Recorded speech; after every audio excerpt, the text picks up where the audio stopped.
Hello. Yes, this is a rather special video. It has been suggested that as this is the 500th video I will release on Reassembly, I should do something special.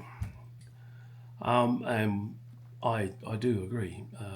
However, I don't want to spend a lot of time chasing around video clips, etc. So I've cheated and grabbed various video clips from the assembly process and including the engine rebuild process. You may all have wondered why on earth I ever purchased a Jaguar Mark II. And if you haven't heard the story before, then hopefully this will give you an insight as to why. Back in the 60s, when these cars were new, my father was in the flying squad in the Metropolitan Police. They're also known as the Sweeney.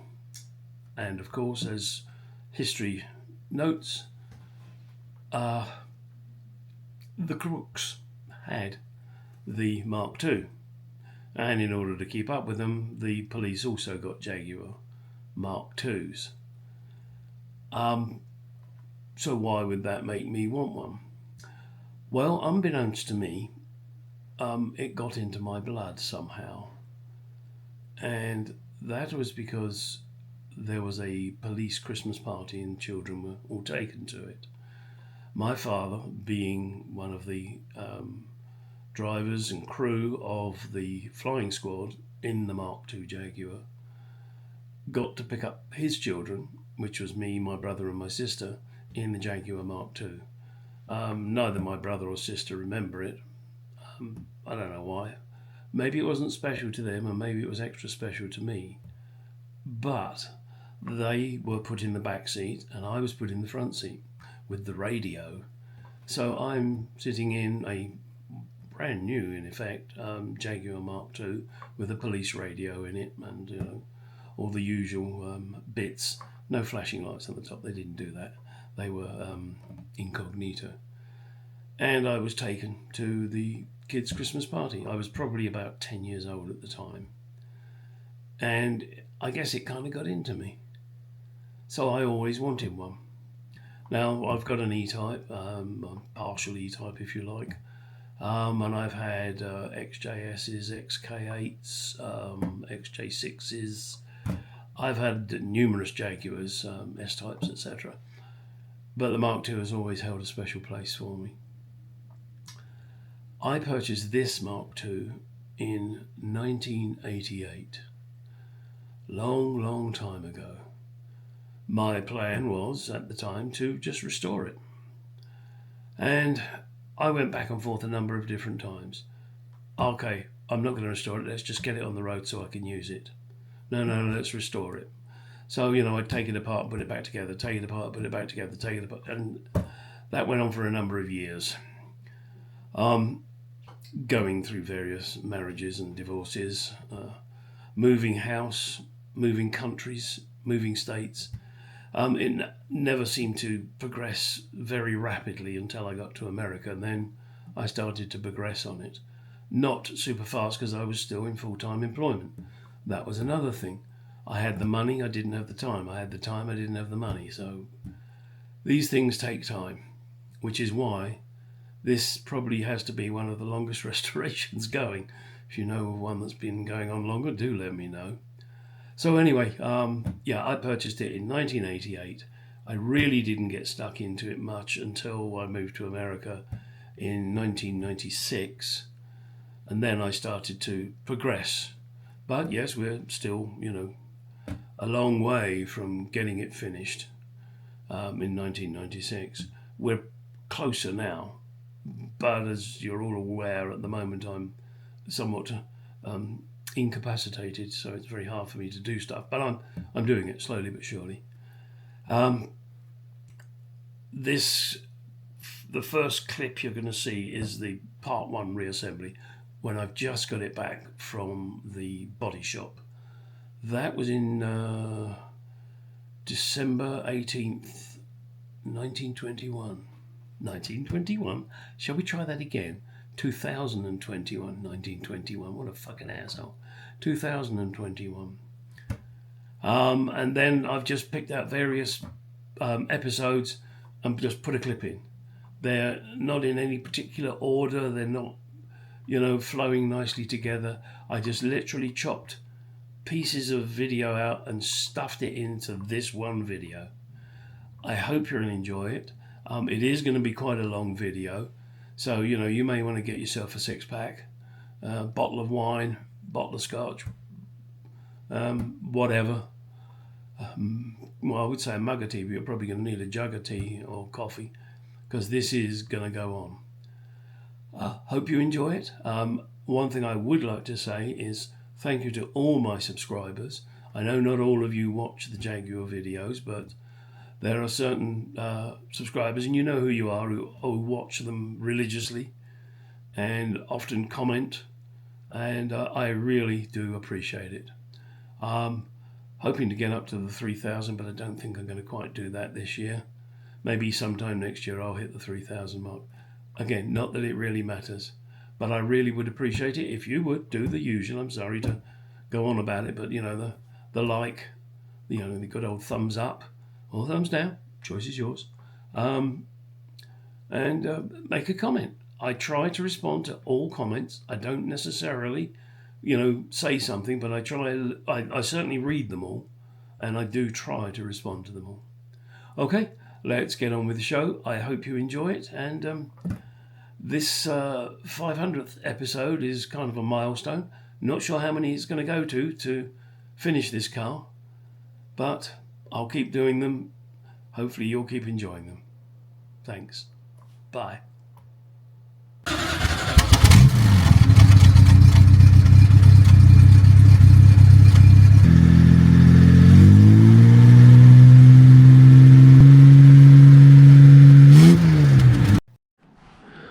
Time to start doing some work on my baby.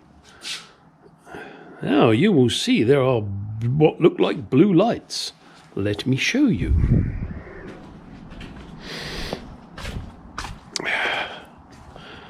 Yes, blue tape I have stuck everywhere.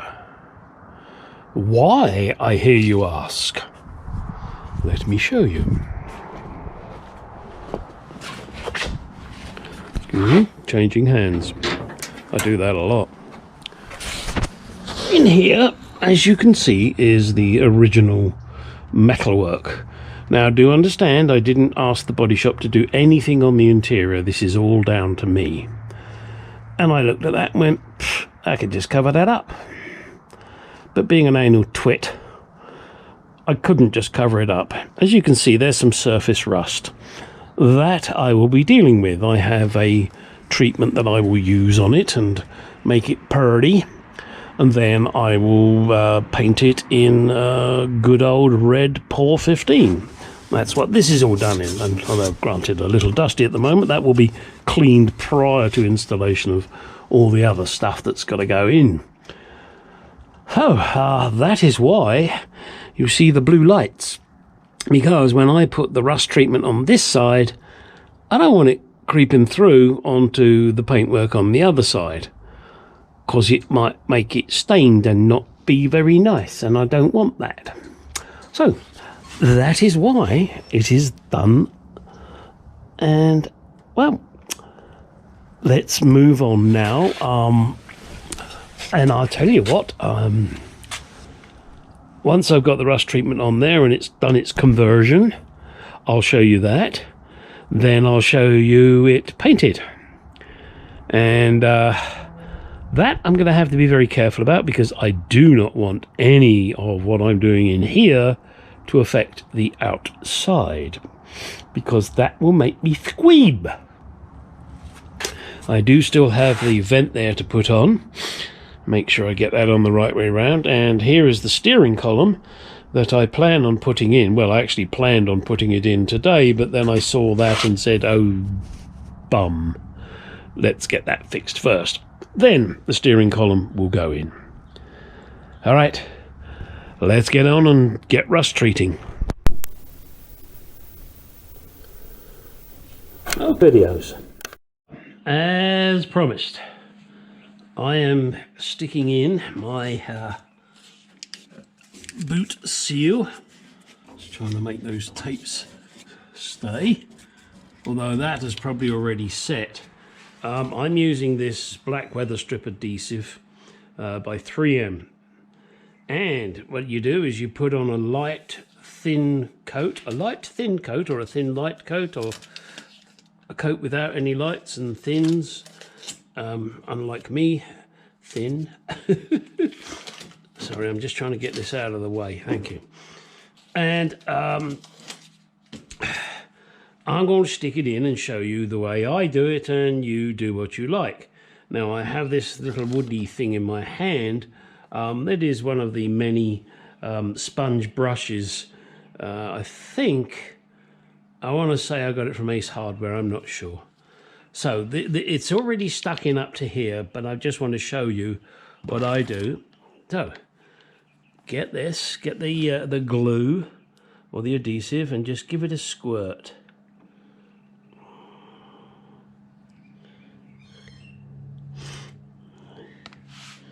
And we're going to go all the way to the middle. Just want to make sure I've got a reasonable amount. Okay, put that to one side.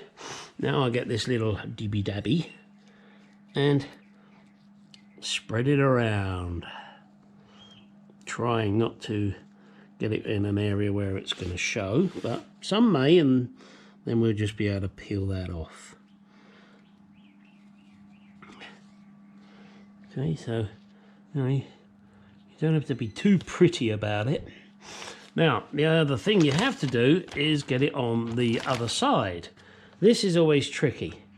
Why is it tricky? Because you've got to deal with it while it goes off. Okay, so I'm going to need some more. Continuing with the wiring saga, I bought myself this draw wire, or as it's called here in America, fish wire, and this is steel, kind of springy, and because of that and the fact that it's flat, it is very tough to feed through. Therefore, we are going to have a change of plan. That change of plan, if I can turn my light on, is to give this away to anybody that wants it. Anybody watching? You just give me postage to ship it to you, it's yours. I got this from Harbour Freight. I think it cost me around $10, maybe 15, I'm not 100% sure. Cool. So I'm just trying to put this bloody thing away now. I think it's great for conduit and feeding other things. However, it's no good for the job that I want. So as if by magic, I've ordered another one from our friends at Amazon. Unfortunately, again, made in China, 49 feet. So, with my 49 feet here, it is round, nylon, I guess, plastic, whatever. Put it this way, it should, in my book, be a lot better. And it even comes with a cute little thingy-me-bob. Right, let's get this off.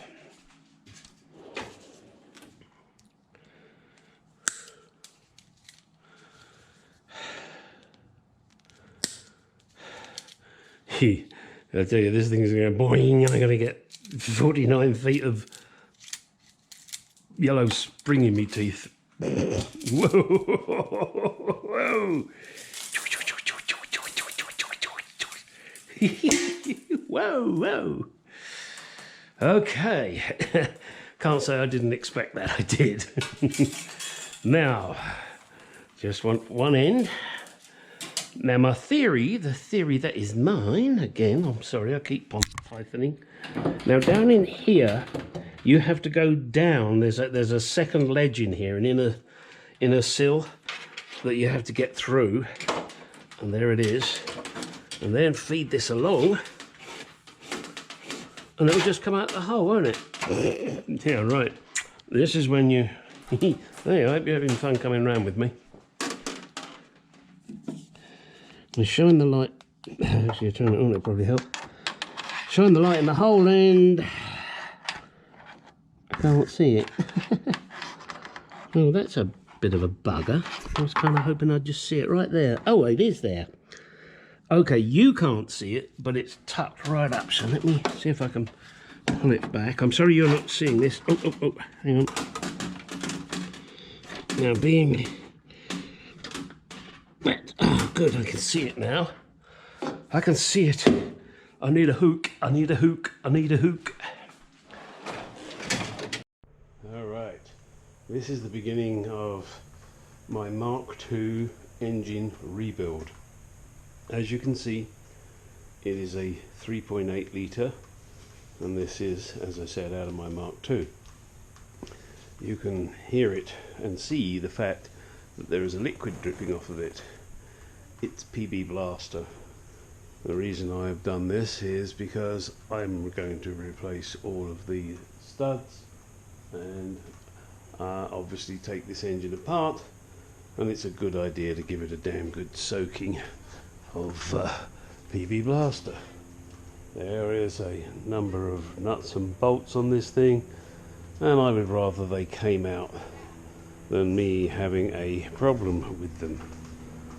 This is on studs on both sides, on the exhaust and on the inlet side. I want to make sure that they come out nice and easy. I will be ordering new ones from, I believe it's XK's Unlimited, and I shall also be ordering the brass nuts and all new chrome nuts for the valve covers, or cam covers if you prefer, and also the cylinder head bolts and studs. Not going to be cheap, as no Jaguar parts are. But this is the engine now on a Harbour Freight stand, and it was a little tricky trying to get it all lined up. In the end, we didn't use these top arms, we just put the bolts straight through. And again, unfortunately, we couldn't get the right length bolts, so we had to pack it with washers, which is okay. I must admit, I was concerned with the weight of this engine, with not the frame itself holding it, but the bolts. So hopefully that'll be okay. I'm going to be gentle when I remove the head, so that I don't bang things around too much, and then I'll have the fun, once I've got the head off, of spinning the engine and taking off the oil pan and seeing what kind of state we're in there. I do note that I do have a little bit of corrosion here. It's not too bad, probably passable, but we'll see. And also a little bit there. No, that's actually fine there. The biggest thing will be the waterways once I take the head off and I can see underneath the head and what they're like. I think they'll probably be okay on the block because that's cast iron and it doesn't tend to corrode as easily as the aluminum or aluminium head. We will see, but I have an engineering shop lined up should I need to get some welding done and then resurfaced. Also, with my straight edge, I will be checking the flatness of the block and of the cylinder head. Okay, I will show another video a little later once I've started to remove things. In fact, I may even video me removing it just for fun. Here is going to be the next little thing we have to do. That is to remove all of these studs. The bottom ones I've already taken out using this wonderful little beast. Is a standard stud extractor. Works extremely well. The disadvantage is that if I try and put it on here, let me demonstrate that for you. Put it on here, it needs to spin around, and as you can see, it hits the cylinder head, you've got to have it really flat up against the head here, and consequently it can't turn.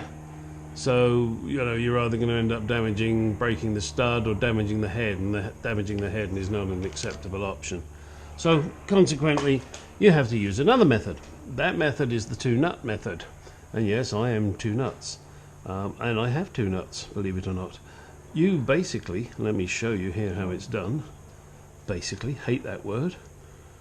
This is what you do. You get two nuts, and first of all you have to try and get the nut to go on there. You can tell I pre-tested this, can't you? Ha ha ha. Alright, doesn't want to go on that one. Let's try the next one over. Okay, here we go. Oh gosh, yes, they are pretty tough. I really should have done this ahead of time. However, I didn't, so it just shows I'm human. So yeah, get your two nuts, screw one nut on, get it way down inside.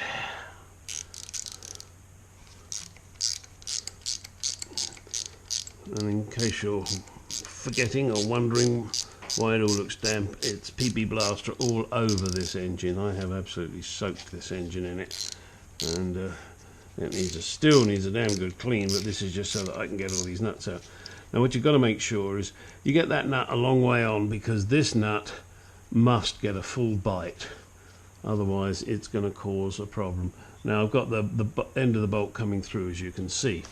Now what you do is you lock the two nuts together.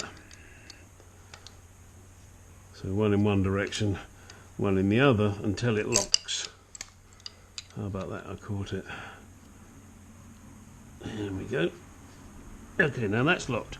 Now what you do is, on the back nut, you turn it, and as you can see, the stud turns. And then what I like to do, and not everybody does this, is now that I've got it to turn, is I break loose the two nuts. Why? Well, because it's a darn sight easier to do it while it's holding in there. Now you just unscrew the two nuts with your fingers.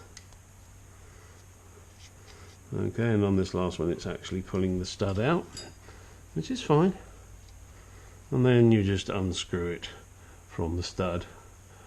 You just unscrew it. Of course this one decided to bite me, so I'm going to have to hold that with pliers while I take this nut off, because I need it to do this one, blah, blah, blah. And the same applies to the other side, and this also applies to any stud that you need to get out. Doesn't matter the size, as long as you get two nuts that work. Okay, that's it for the moment on this particular section. As I continue with the head, the engine, and everything else, I will video it. One other thing I like to do whilst I'm removing these studs, and I could have shown it earlier, but I'll show it now before I just take these last two out, is to make my life easier and to stop taking chunks of skin out. You just slide the wrench on here, rest it up against the other stud, so that then when you want to free these nuts like that, there's less chance of you shredding your fingers like I did. And then take this final nut off, and you will undoubtedly need to do this a few times, because this nut will stick on there and you won't be able to undo it with just your fingers. So then grab a pair of pliers, crack the nut, and in theory it will just unscrew. That's the theory. One other thing I'm going to do with this head, which I don't know if I've mentioned, is I'm going to put the gasket on here, and then I'm going to draw through the gasket onto the head.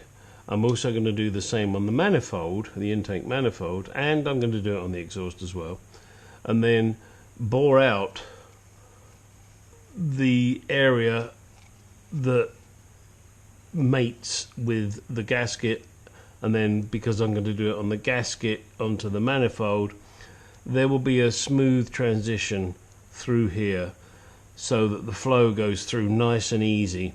Now, on another video that I watched, and I think it was Ant Ansty, or it may have been Ed China, they suggest that inflow, in other words inlet, you want to leave it a little rough, not terribly rough, but a little rough, so that when the air fuel mixture goes in, it gets swirled around and mixed up better. And then on the exhaust side, you want it as smooth as you can get it, so it gets rid of the gases as quickly as possible and as smooth as possible. This will actually increase the power. Now, I'm not saying it's going to be a huge increase, but it could be, you know, a 1% increase, and okay, hey, 1%'s 1%. A plus is a plus. Yeah, do I need to do it? No, this is a very powerful engine. Am I going to do it? Yeah, because for one thing, it's fun. All right, that's it for the moment on this particular section. Don't do like I do like I say, and stop skinning your knuckles. Okay, bye.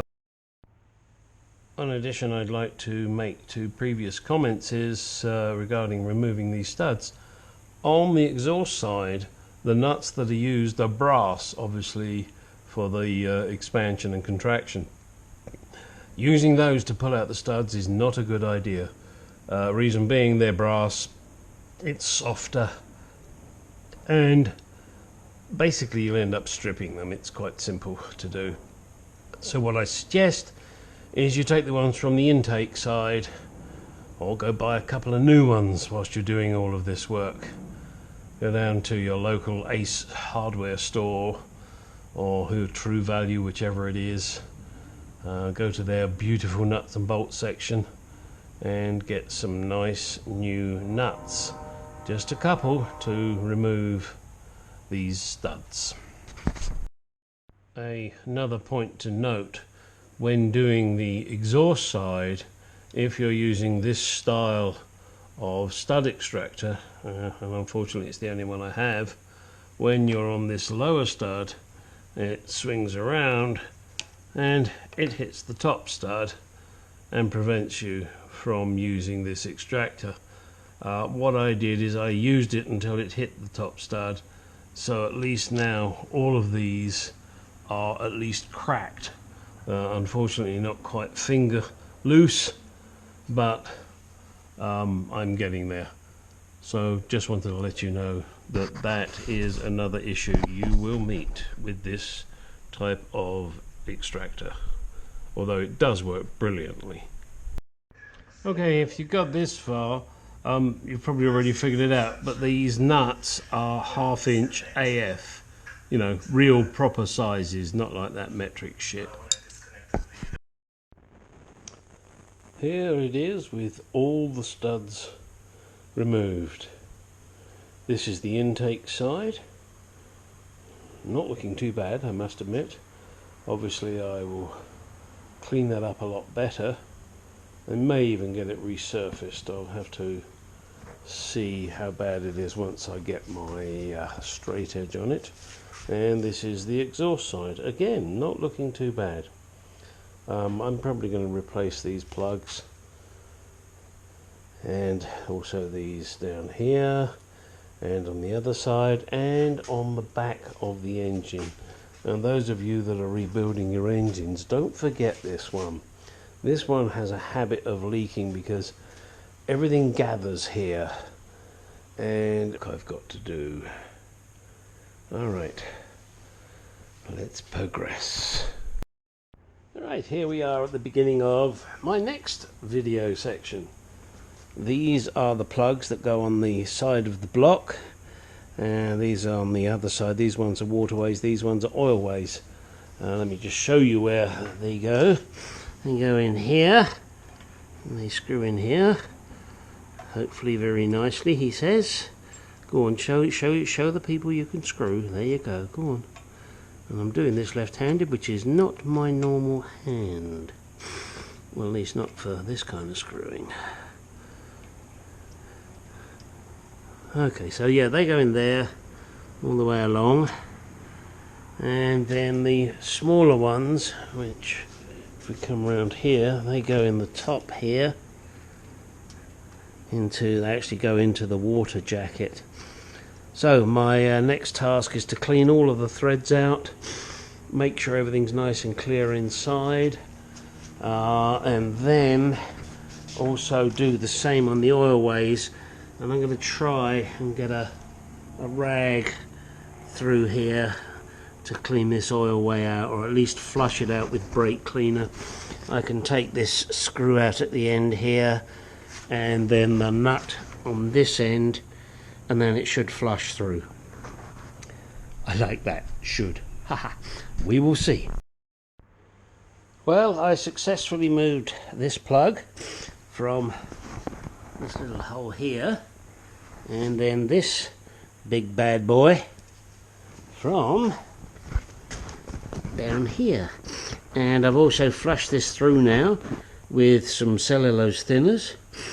Came through nice and clean, and I don't know if you can see through there. Hopefully I'll get the angle right. You should be able to see right the way through, nice and clear. So that's good. And the next thing to do, once I put those plugs back in, is I'm going to take the core plugs out and flush the block again.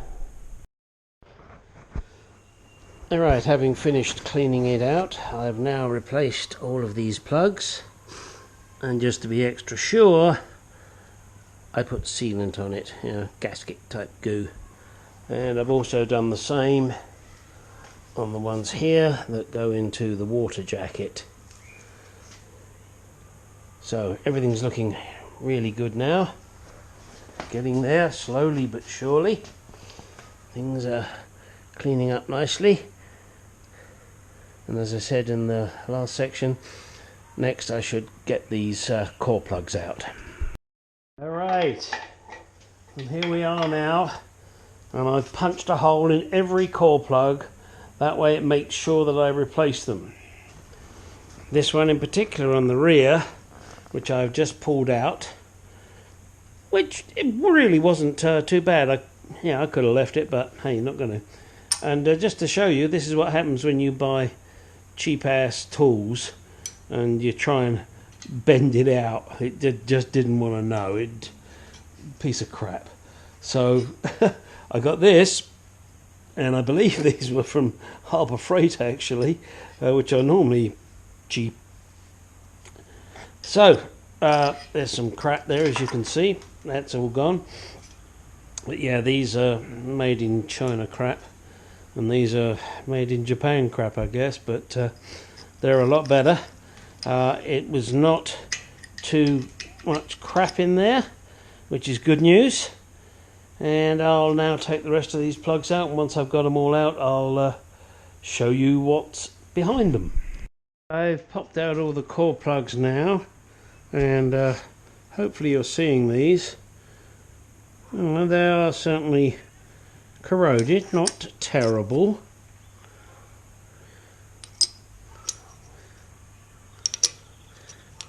And then we start at the back here, which I showed you earlier, not too bad. And then we look here, look at that. Look at that corrosion that's built up there, so definitely getting rid of that. Here is even worse. Good God, look at that crap. Can't wait to give this a good clean out. And then we get to this one, look at it. Look at that. Gosh. That is terrible. Now, okay, I know nothing flows through the core plugs, but it's an indication of the system. So I'm really going to have to give this a damn good flushing through before I put the new plugs in. Now let's have a look this side. Again, look at it. Yep. I'm going to enjoy cleaning this lot out. Do prepare to get wet. I got absolutely soaked. That, hey. Alright, I have been trying to resist this. I picked this up this morning. It's my cylinder head. Cost quite a few bob to have this done. What they did, let's see, they reground the seats. They replaced the guides. They heliarc welded the head. They milled out and shaped the waterways. They resurfaced the cylinder head by 30 thou. It was a little warped. They pressure tested it. They put in new exhaust guides, new intake guides, the new valve guide clips. They did all of that at the engineering shop. That shop is called Automotive Machine of Scottsdale Incorporated. Their phone number, if you're interested, is 480-945-0934. The two gentlemen I dealt with there are Bill and Dave, and as you heard in a previous video, I think they are pretty good guys. They did a great job. So this is nicely repaired now, as you can see, where they've recut all the seats. Now, it's not going to look like brand new, you can't expect that. This thing was in pretty bad shape. So let's see how nice and clean it is too. They cleaned this baby up. Not that it didn't need it, of course. Alright, so we will be back and we're going to tear this open so that you can see it.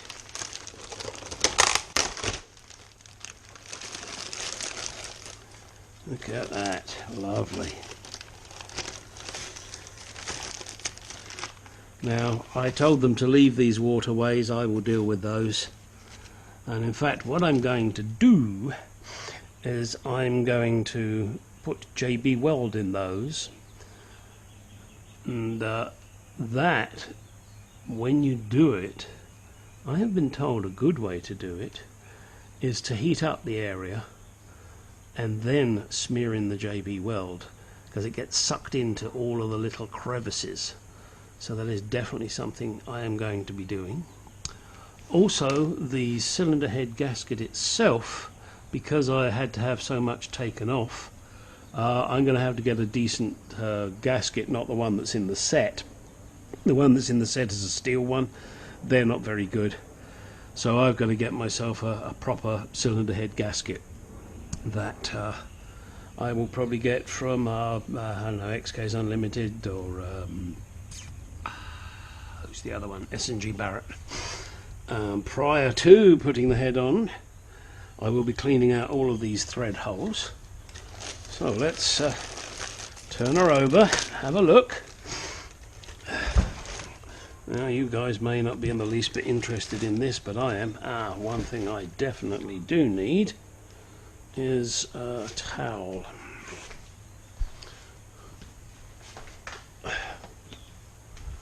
I do not want to scratch my beautiful machined head. So we will just rest it on there.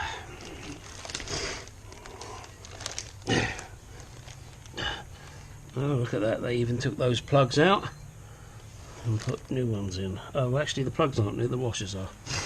Alright, they've cleaned all of this up for me. Yep, all the nice, I believe it's ferrous bronze. Come on, engage brain cell, will you? Valve guides, thank you. Okay, it's amazing how pitted these get here. This is obviously just to do with the casting. It doesn't matter because the bearings go in there. But this head is so nicely cleaned up now, and this is not painted. This is just cleaned in their whatever process they use to clean it. I will be painting it. I have the correct colour paint, and it is definitely my head because it's got the same number on it, LE1780-8. Yes, an 8 compression head. Alright, got to check my valve guides. Once I put in a valve or two, and I got a nasty feeling that my valves will probably be floppy and therefore will need replacing. But hey, you got to do what you got to do. But yep, that sure looks nice and clean to me. So next is make myself cry by putting a valve or two in. Also, I have got to figure out a way to cover this head up. I have some very large plastic bags, and I think I will be doing that because I want to keep all the crap off of this. Alright. Okay.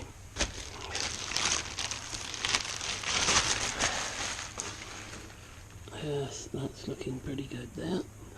And one thing they did do, I wrote on these two core plugs here, remove, and I didn't expect them to remove them. That was merely for my note. And I've got the new plugs, so I should be putting those in. And they've got all those valve guides done nicely. And just in case you're not sure if these guys would be any good, they build racing engines as well, and they do a lot of work for Jaguar restorers, so you needn't worry, they do good work. Okay. So nice to have it back. Alright, got to get it painted now and get other things done to it. Alright, just a quick note here. I'm going to start cleaning the threads on this. Normally on aluminium, the threads are coarse, and that is also very true of these ones along here. It doesn't, maybe it's true, they're still slightly coarse there. Anyway, these ones here are 5/16 with an 18 pitch. That is the same for the exhaust and for the inlet, and it's real simple again. Get out that nice bottom tap, go in there, clean these threads. Doesn't take any effort, you don't really need lubricant, but you've got to feel it, and if you feel it's binding and not doing its job, then add lubricant. I'm feeling this very carefully with my hand as it goes in, and I can feel a little binding but not much, and that's it. I've bottomed out on that one. So that is that one done, and I previously did the one above it. So let's see, there should be some little bit of swarf.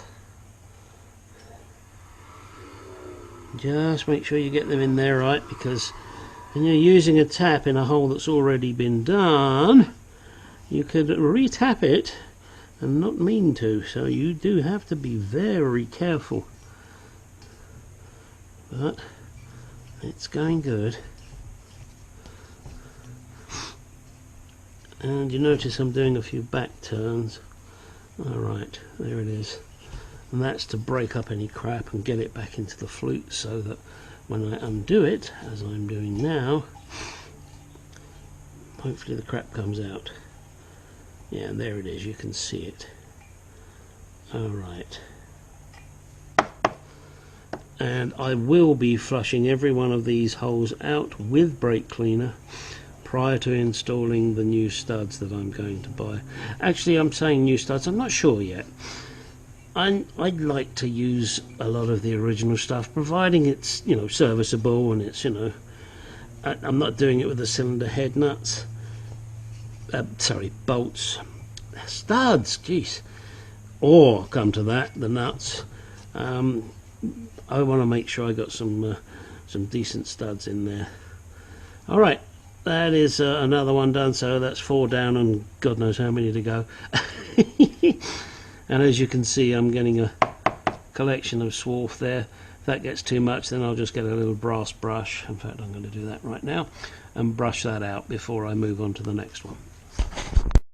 Just to do a recap, the exhaust and the inlet stud threads are a 5/16 18 pitch. Also, so are these, which, as you're aware, go through the block. And next phase, beginning of the next video, engine brackets. mounting brackets are on.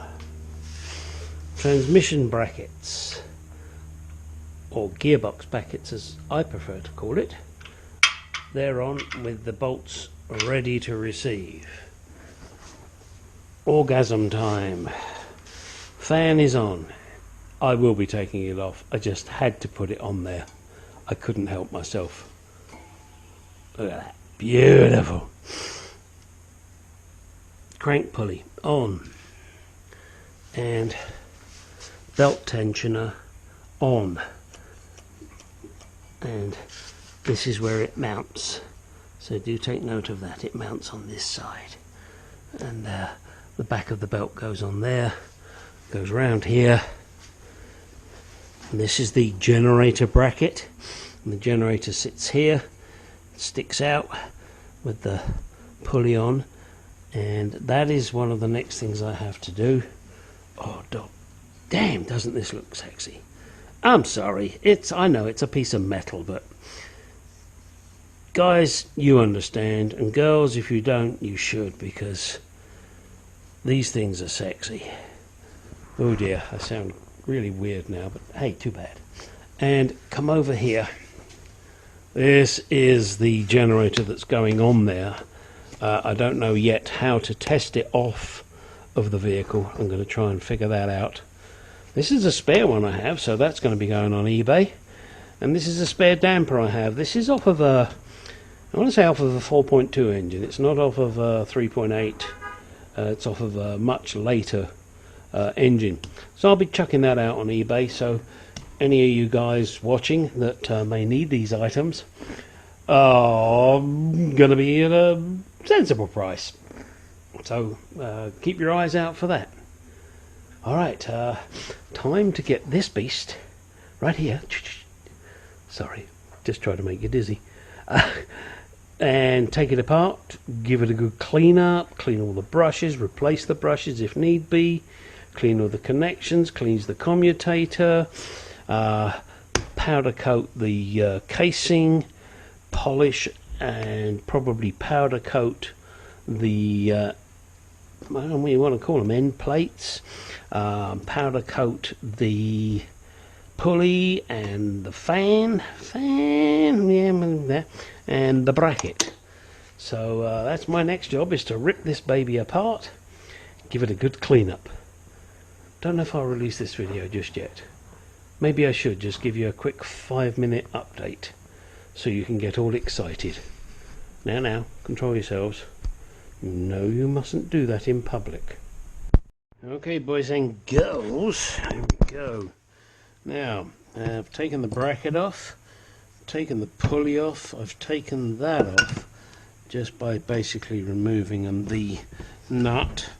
Now, there is a keyway on there, so that may have to come off before I can pull the shaft out. It's okay. Get a big ass screwdriver on this. Now, yeah, I'll confess I did crack these earlier. Because I'm a cracker. Hey, cracker. Ooh. Ah, they're gungy, huh? They're going to be cleaned up.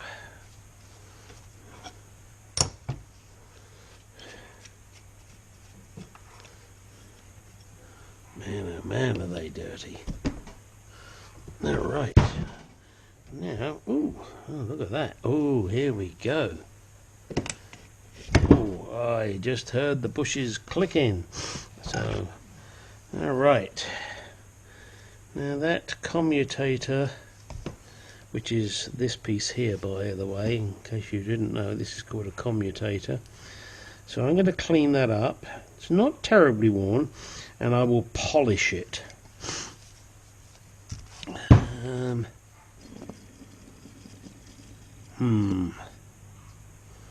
Not sure about the bearings there.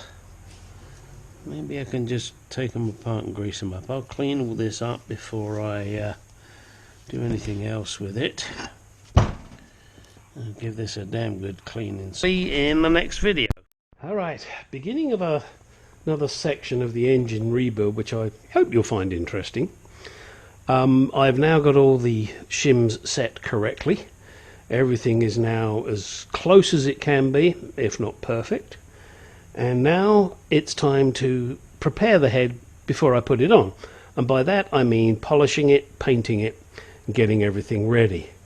Now, the first thing I'm going to do is polish, because once I've got all the polishing done, then I'll mask up the polished bit and then paint it.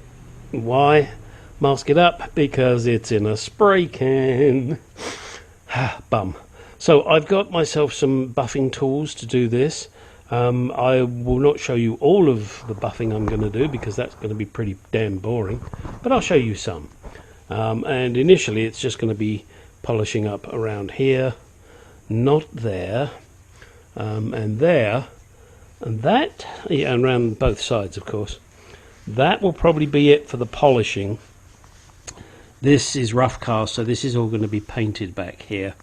I've merely covered all of this in tape, because when you start buffing, shit flies everywhere, and I don't want to get that in with the camshaft area where I've just finished cleaning everything and lubing everything up, and I don't want to wash all the lube out and then put it all back in again. That'd be pretty dumb. So that's next, is to turn this so that I can buff it, and hopefully Jimmy will be proud. Jimmy, buff it. I know you love these jokes, otherwise you'd go out and see a real comedian. Alright, just a little bit of the polishing.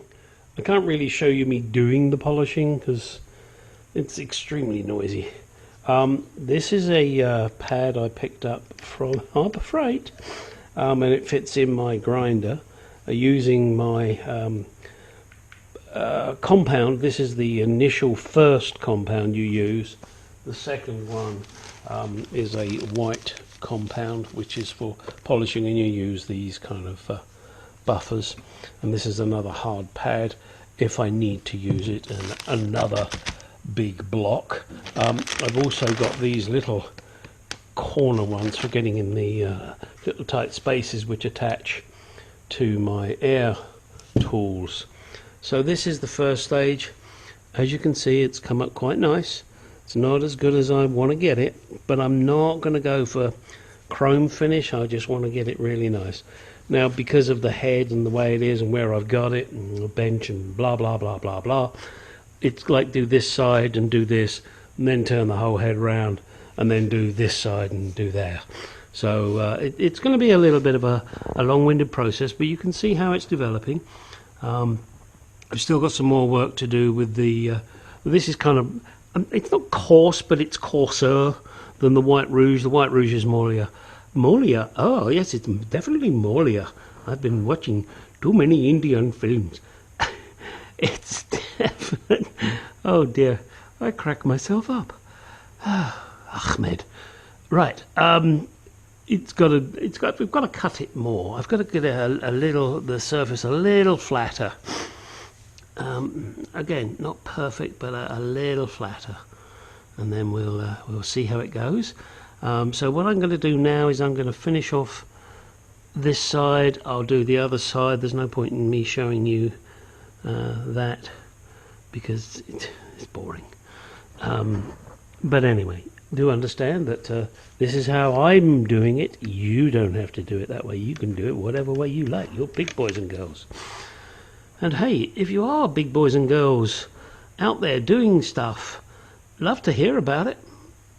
And as I believe it's, what's his name? James May on Drive Tribe says, like and subscribe. Oh, and hit the ding dong bell, because that way you get to see more shit when I do it. Alright, we're getting there, guys. This is all going to be cleaned off, as you can see. This is all dark. Yeah, we'll get there and then you'll see it. This is as far as I'm going to go on this side. I have buffed it, cut it, made it look shiny. Yes, there are blemishes. Here. It doesn't matter. the car was built in 1964. It's going to have some scars. I want to make it look nice, but not over restored. I'm changing things on it, as I'm sure you've seen. I'm making it my car. When I'm dead and gone, and the next person takes it over, he can do what he likes with it, or she. And that would be a nice thought, that a female would actually take the car over and do it. You girls need to come up more in this male-dominated scene. So, next thing to do now is get over this side, do the same there, then once that's done, then I can look at painting the rest of it, and that may involve taking all that tape off and retaping it, but hey, blue tape is cheap, unlike me. I'm easy, I'm just not cheap. Just wanted to throw this little bit in here so you can get a touch of before and after. See how matte that looks. So, and here at the front, so you can see how the improvement will be by using those buffing tools. Hopefully you can see that okay. If not, oh well. Alright, I have now done one pass on this with the brown cutting compound. As you can see, not as good as that side. Really is the end of this video. Right, here we go now. Time to put on the valve covers and the gaskets. Do note, on this side, which is the inlet side, when you put the gasket on, there are these little notches. They must go in there, and then this little seal goes on top of them. So you have to kind of do it in order. There's no setting it up any other way. Alright, here we go now. Now what I'm gonna do on this side, I don't want too much oozing out, so I'm gonna unfortunately put it on my fingers. Well, my gloved fingers. One of my last pairs of gloves, because of this damn crony virus shit. Thank you, China. It's hard to get gloves. Harbour Freight have donated them all to the hospitals and the doctors and nurses, which is perfectly right, they should do. But of course it means for the likes of you and me, when we're trying to do our jobs like this and we don't want to get goopy, it's hard to get the gloves. In fact, I haven't. I also like the masks when I'm doing dusting and things and sanding, and they can't get the masks either. Again, thanks China. You really are selfish bastards. No wonder nobody likes you. I like your food. I know, sad, isn't it, eh? But people can be so fucking selfish. So, shoot a goo in there and in there just to make sure, and then I'm going to slip some over here. I know you normally wouldn't do this, you normally would not use sealant in these areas. I am doing my damnedest not to get an oil leak. Oh dear. And if it doesn't work, well, okay, then I'll revert to the doing it without without sealant. Have a fair bit of clean up to do though, won't I? Still, I'll give you some more amusement. As I said, I'm hoping to get the body back soon. Next week there's a planned visit to the body shop to make sure everything is as I want it to be, and by that I mean the seams that I want welded up and covered are done. The gentleman that's doing it, whilst he is absolutely brilliant, he doesn't know the Mark II Jaguar as well as I do.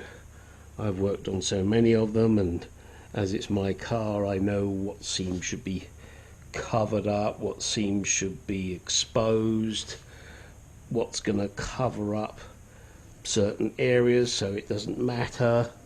A lot of finicky stuff that you can't expect anybody to completely know.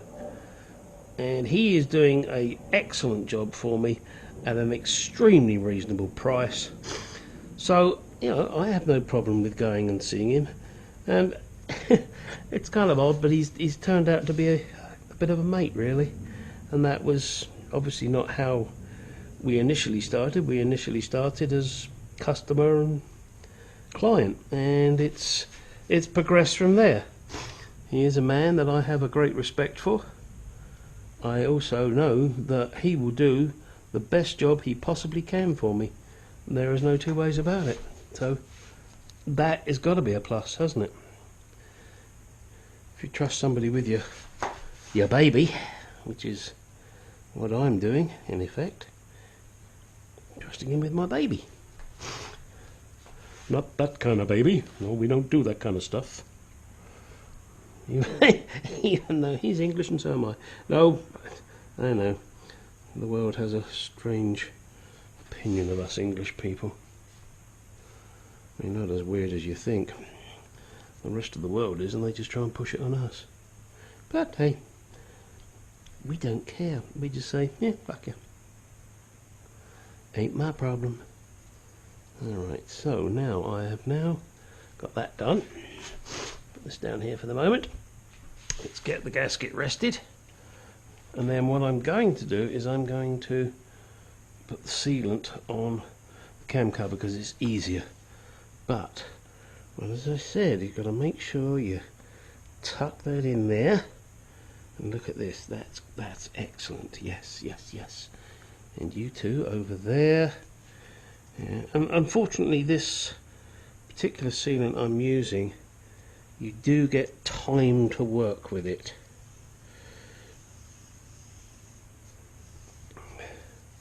And if you find this boring, then fast forward to the next boring bit. And there goes those allergies again. Gee, thanks. Hey, give me my seal. Oh, that's a dog. Yeah, that's more of a seal. Again, insanity. It runs in the family. I'm not sure whose family. I blame my parents, especially as they're no longer with us, so I can blame them. They can't answer back. Uh-oh. Lightning thunderbolt. Yeah, this kind of looks messy, I know. Alright, over here now, and let's do this part. Give it a bit of a wind. Get some goo coming out. Okay, here we go. So we want to do this as quickly as we can. As I said, it gives you time to work it, but you know, you don't want to be here for hours. I definitely wouldn't like that. Just a nice thin coat of sealant.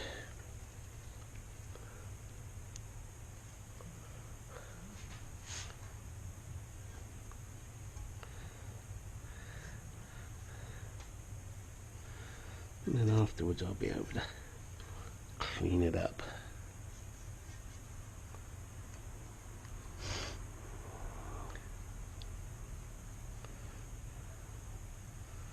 Alright guys.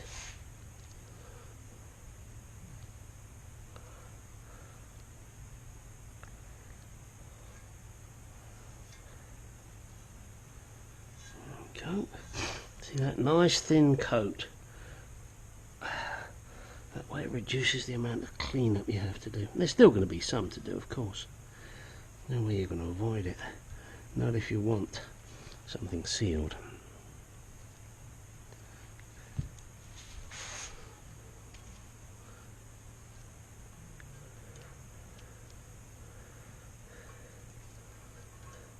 As I said in previous videos, you're not going to get inundated with crappy music now. Whilst I do this, I think you need to just watch and enjoy. And if you don't enjoy, then you're actually watching the wrong kind of video, because this is for car people. Maybe even for people that are doing the same job as me and restoring a beautiful XK engine. Granted, mine's going into a Mark II, but yours could be going into an E-Type, an XK120, an XK140, an XK150. What else do they? They were in XJ6s. I think that was it. Yes, there were slight modifications on all of them. Of course there was. But it was still basically the XK engine. And I believe I'm correct in saying the XK engine was in production in 1947. Not quite sure when it finished. It may have been 1992, something like that. It was in production for a very long time. Oh, and sorry America, it was a hemispherical engine. Yes, a Hemi in 1947. So, you know, all you guys out there with your big yank things going, oh, it's got a Hemi, oh, it's got a Hemi. Yeah, well, this is a Hemi, what I'm working on right now. Okay, here we go. Okay, everything's in position. It's an in position. And we get this lined up. And we're looking good.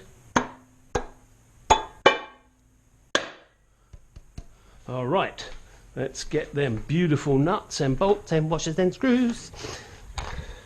And yes, I know all of you that are following me and have followed this from the beginning know that joke about the insane man that broke into a laundrette, raped all the women in there, and the headline in the papers the next day was nut, screws, washers and bolts. It's a joke. It's not meant to be taken seriously and scary, and oh my god, it's politically incorrect. Get over it. It's called life. It's humour. You know? Alright, here we go. Oh, and I just want to show you how remarkably, I don't know what the word is, silly I am. I was in Ace Hardware. See these? I went in to buy these new ones. I went just to buy normal hex screws, cap screws. And they had these chrome ones. So I bought them. Yeah, it's on the back of the engine. You're never going to see them. But I know they're there. Why I like my chrome. I like my chrome. I like my chrome. I like my chrome. 0.8 from a Mark II. Back from the powder coaters.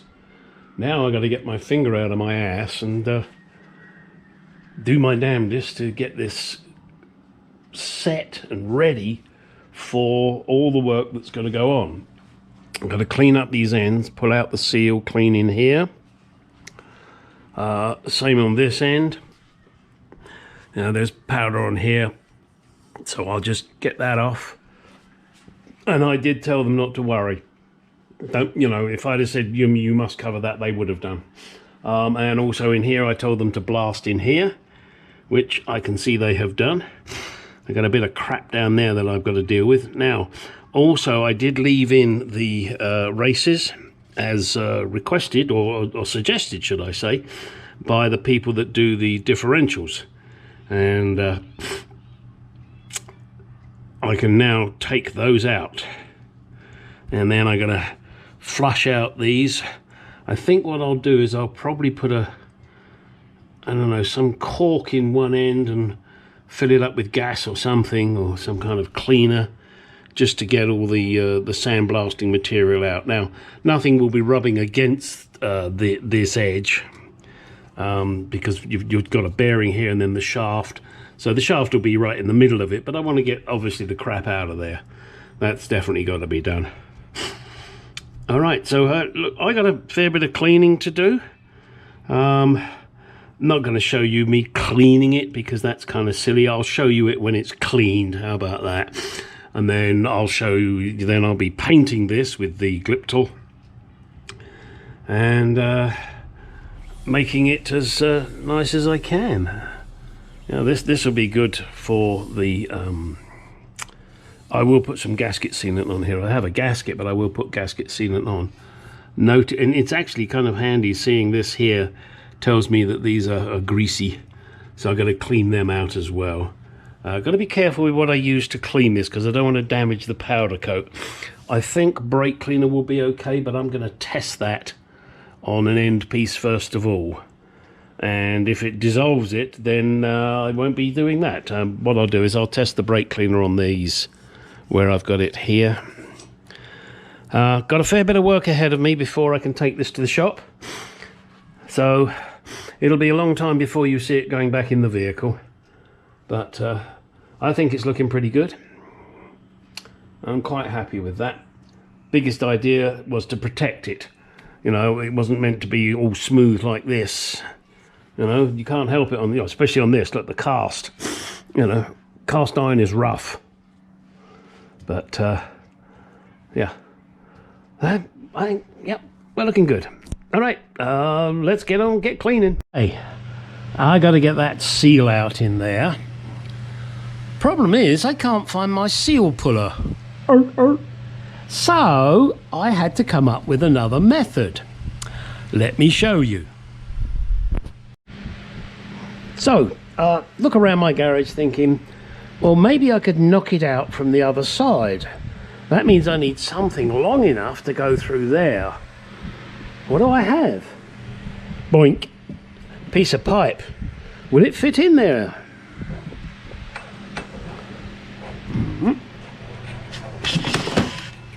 So I just thought I'd knock my light over. So it fits in there nicely. Hang on a second. Sorry, I'm doing this one-handed. So now I'm going to knock the seal out.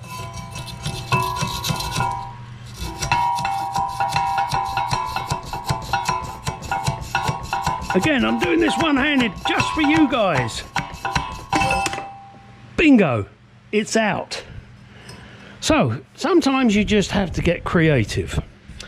Next task is, because this has been to the powder coaters and blasted, that tube is now full of grit, which I need to get out.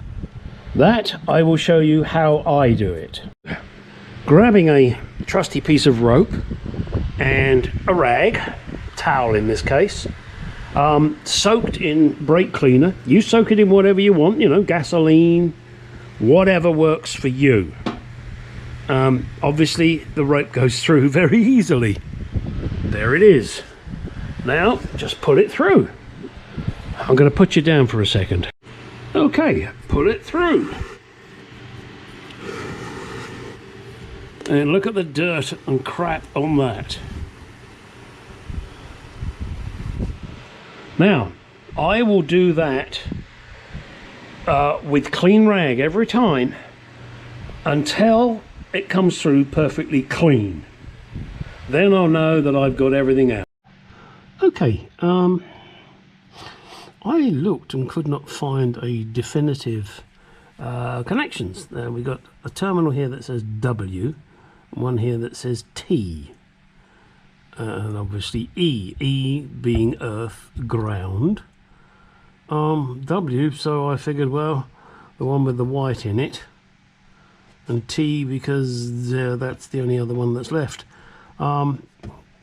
Every wiring diagram I looked at, it doesn't really seem to state which cable, which wire goes to which terminal. If you know any different, let me know. I guess I've got to see if it works. The next fun thing, see that piece of blue tape? That's a nut that goes on to this. Yeah, but somehow I got to catch it, and then I got to get wrenches on it. So that's going to be fun. I'm going to have to bring the car down to a lower level because I can't do it at the height it's at the moment. All right. Well, I guess this little plate can go back in. Which way do I want it to face? Does it matter? No.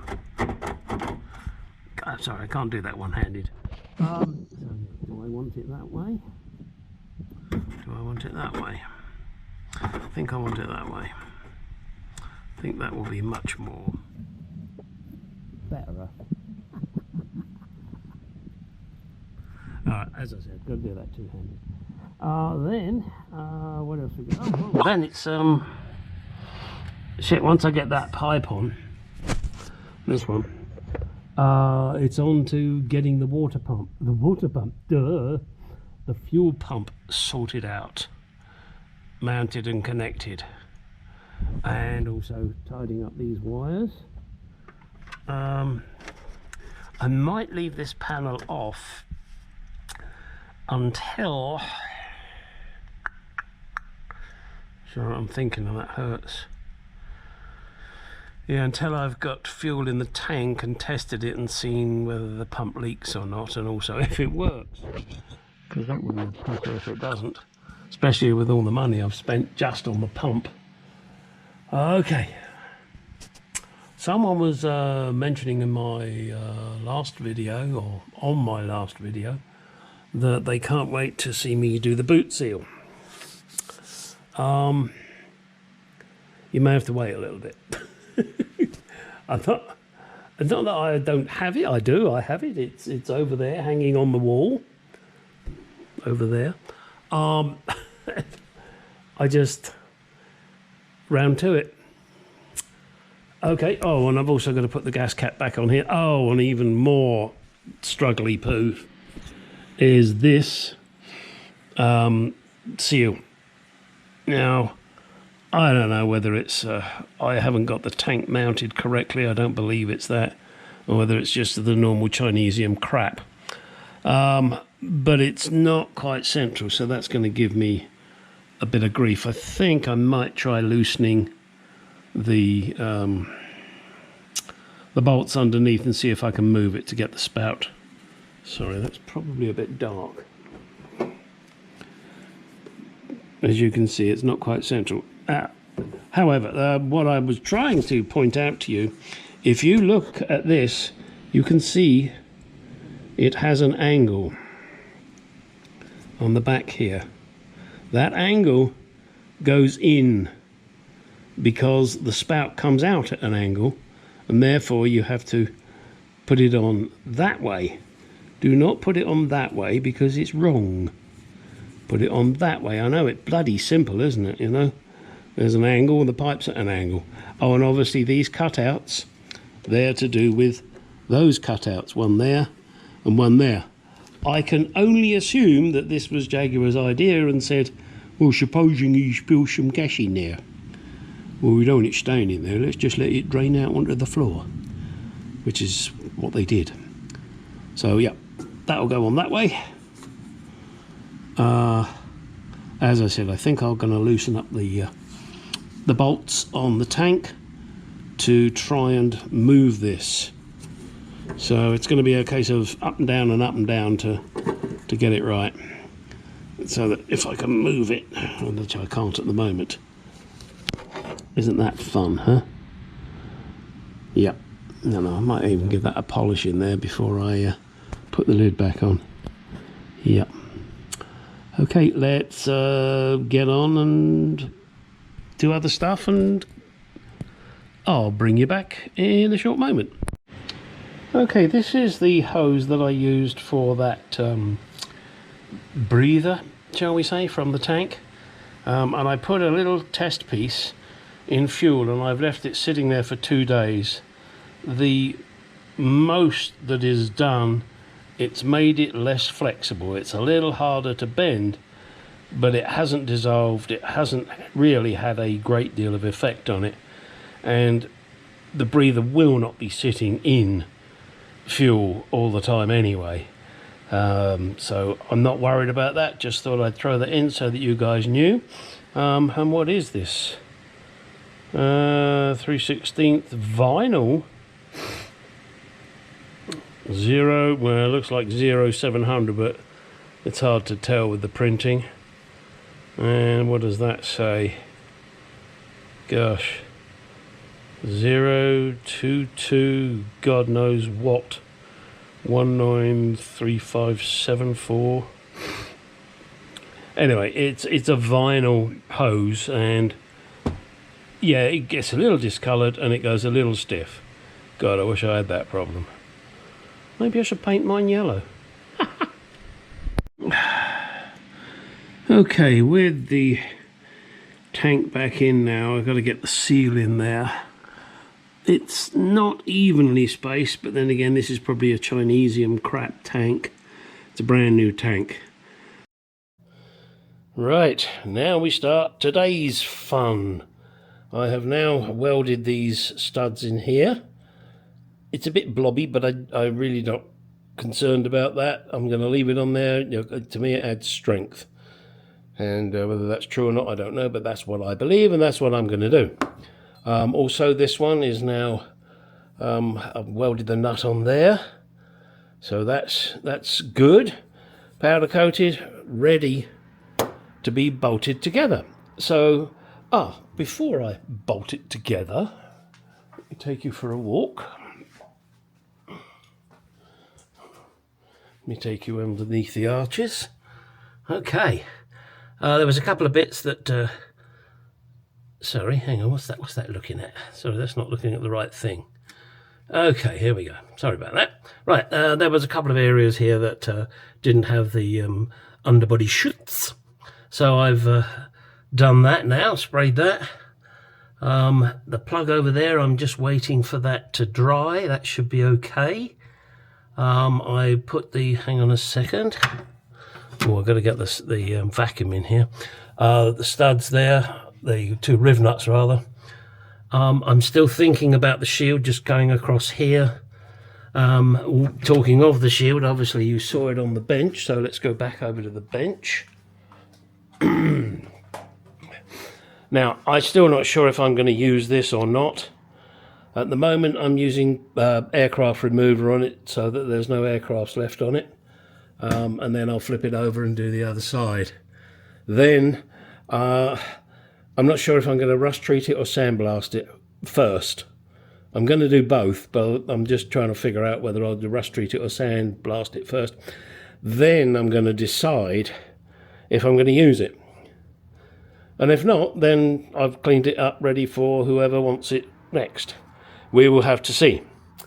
Now, once I get this dryer bolted together, I'll show you it before I put it in the car so that you can see how all the bracket goes together.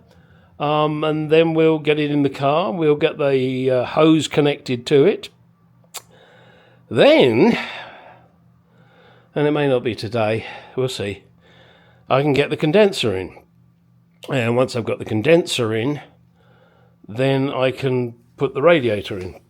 However, here's a little thought for you. I'm thinking that it's going to be a struggle for me to get the condenser pipes connected with doing it from the inside. My plan, and I don't know if this will work, is I'm going to put the condenser in, then I'm going to put the grill in and see if I can reach through. The only thing I might have difficulty with is this one down at the bottom here. These I should be able to reach because there is quite a gap sort of up here where the condenser finishes, and I should be able to reach over and put the screws, nuts, bolts, whatever, onto the holes. We will see. Interesting. I was hoping the camera would detect the car, but this camera is biased. It will only detect people, because I was hoping it would follow the car wherever I went. Okay, it's not going to, so bollocks. However, I know you guys hate seeing my car. I know you hate hearing it run. I have just tightened up all that I can see of the hose clamps. I've also done a video to try and see if I could see, if you could see what I could see, where the leaks are coming from. Not sure. Now, the task is to fire my baby up again and see if I can see any leaks. You see what I can see? Also, if you are up to date on my videos, you will know that the body shop has come good and they're going to take my baby again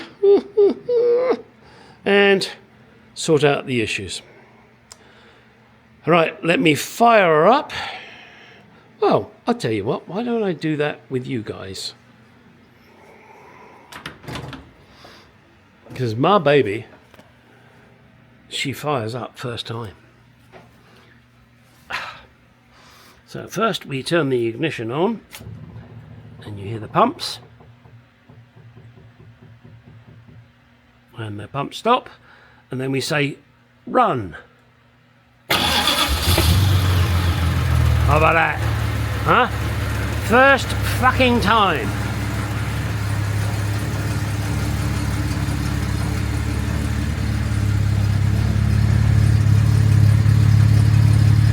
Yeah, you've never heard that before, have you? And I haven't tuned the carburetors yet. But I can tell you, ooh, wow, that's a little on the rich side, boys. Yeah. So, I'm going to let this run now for about 15 minutes or so. And then I'll come back to you, take you underneath, just don't tell your wife, and show you what I see.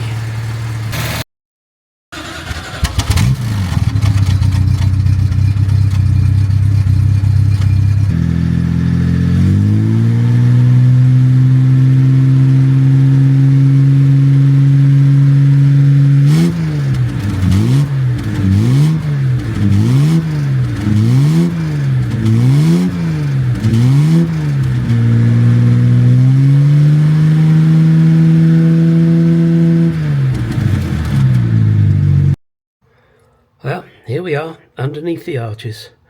Over here, now you can see all the wiring for the trinary switch. All the connections are there. As I've mentioned, I will be making up a shield that'll come up here and go across the top to help prevent too much crap. I might even put one underneath. Maybe just a little shield underneath. I'm not sure yet, we'll have to see. Pipes are now clipped, wires are clipped. You may wonder why I've done it that way as opposed to putting the hole up here, and that's purely because there is a pipe the other side and I don't want to drill a hole in it. The same applies to that clip there. Again, I didn't want to drill into the pipe, so just reversing it, drill into the chassis, put the riv nut in the chassis and a spacer, and it works perfectly fine. Here you can see I've put some sealant around these just to be doubly sure. I've got to wait for that to dry now. Then I think I will spray this with underseal to give it some extra protection. Yes, now on the inside of the car we have this big red, well, it's actually heat shrink. Did I choose it to match the interior of the car? No, I just happened to have it. Now this will go up over here, come around here, and some wires will connect to the relay that's not there yet. I've ordered it. As soon as that comes in, I'll get that done. Obviously I still have the other AC line to put in, but I'm again waiting for that to come. Here is a 5 amp fuse. This has to connect to the ignition. You know, when you turn the ignition on, it sends a feed. Now, I'm doing it with different ends, and my thought is if the fuse blows and I don't have a fuse, I can just jump the fuse away and just not use it. But of course, normally when a fuse blows, there's a reason for it, so you should really find that out before you just go bypassing it. The rest of the wires are here now. I have marked them on my drawing, which will go with the car whenever the car goes to whoever the next owner will be. I still have to do this pipe, but it does come with this nice little kit that has the T-piece, the huge grommet,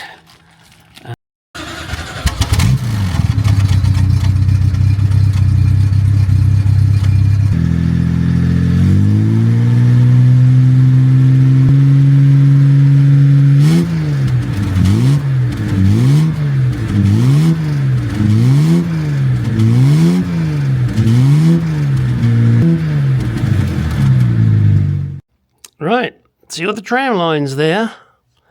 Careful where you mark. The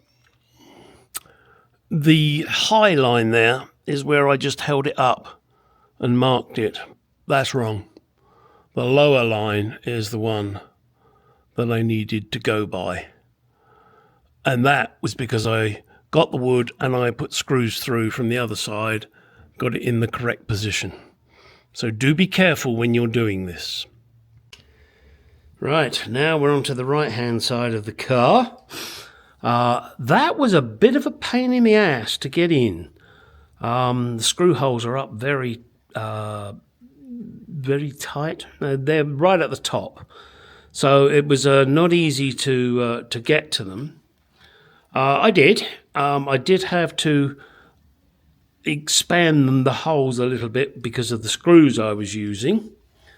And once I'd finally got the bloody thing lined up, then I had to put in the piece below it, and it didn't want to go in. It needed a little persuasion with a rubber hammer. So it is there. Now the piece that is missing, right there, I tried to put it in, but it didn't want to bite on the wood screws. So I've had to do a repair on the wood itself. The screws I'm using, I guess, are thinner than the originals, and therefore I needed to pack it out. And I'm packing it out with glue, hoping that's going to work. If it doesn't, then I'll have to get some more screws.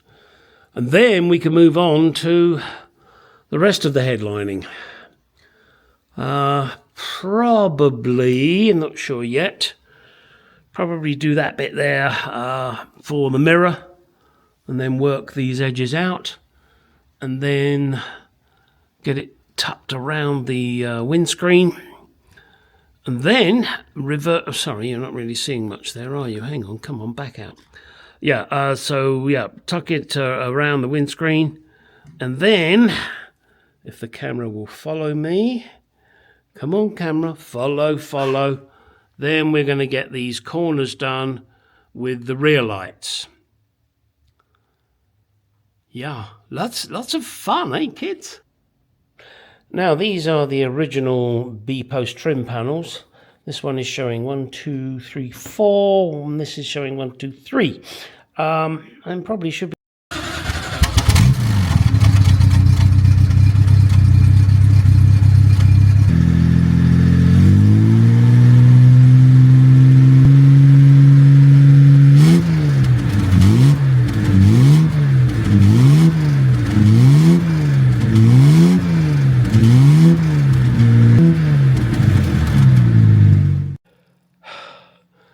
Yes, guys, I am back. I'm still alive.